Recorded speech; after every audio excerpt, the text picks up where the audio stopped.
Polly Courtice, and I run a small institution within Cambridge University, which is called the Cambridge Programme for Sustainability Leadership. And what we do is to work with business leaders and policymakers all around the world to help them understand the challenges of sustainable development.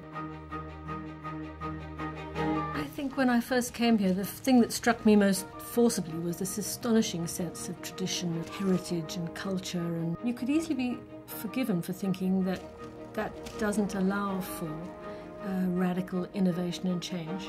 But I've seen something quite different. In fact, the longer I've been here, the more I see it. I was born in South Africa. I grew up on an ancient farm on the slopes of Table Mountain. Absolutely stunningly beautiful place. But that was in the height of the apartheid era. So I grew up with that shadow of huge social injustice, never very far from one's consciousness, and also an acute sense of the natural world. When we first got going, we were running programs talking about sustainable development, and there were lots of people saying, sustainable what?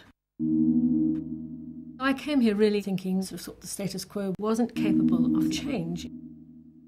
But actually, I think that what's so characteristic of many of the pillars of the establishment is that they're quite willing to challenge the status quo at every turn.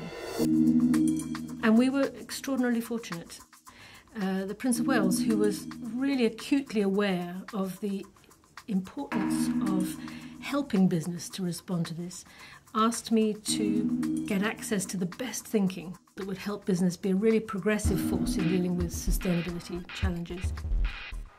And in recent years, we began to realise that there were surrounding us a growing number of business leaders who were saying, not only is this not anti-business, but actually we're going to have to do something about this sooner or later. Let's just get on with it.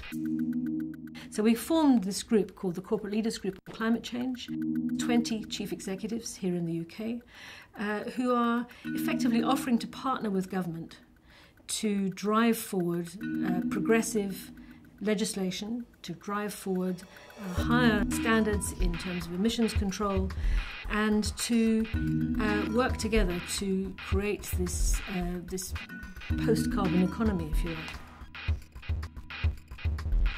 I'm quite sure that the leaders of the companies that we work with in this country are influenced not just by the fact that they need to run a business in a reasonably stable environment, but they actually, most of them, I think, genuinely want to do the right thing.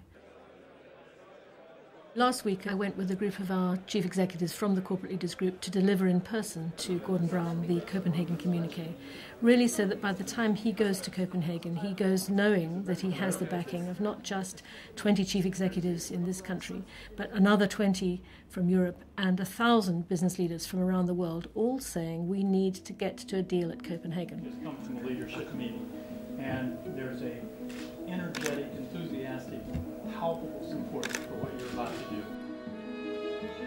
My hope is that we won't lose heart, we won't give up, we won't say we're too small to make a difference. By comparison with the United States and China, we're irrelevant. I think we're actually really good at saying we can take those steps because it's the right thing to do, and we will take those steps because it's the right thing to do, and we'll just hope to pull the rest of the world with us.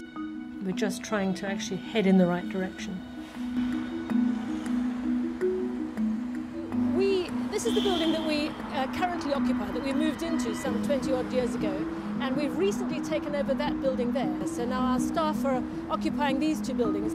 That building, rather sadly, standing semi-derelict, now empty, and I'd like to try to find a way of making these buildings more usable, more energy efficient through retrofitting. The idea really is that we need to practice what we preach. So much wonderful heritage and tradition here, but actually I think that there is a constant re-examination of whether what we have is fit for purpose. Yes, we expand number 2 Trumpington Street towards... And that I think allows for this wonderful sense of things can change, taking what is traditional and transforming it. How interesting. Gosh. And that it's not done with a great fanfare. There's a sort of quiet revolution continuously rolling on in this astonishing country. Okay. We've got a hugely long way to go. But I think that what's so encouraging about the United Kingdom is that they're willing to take those first stumbling steps into some sort of more breakthrough space.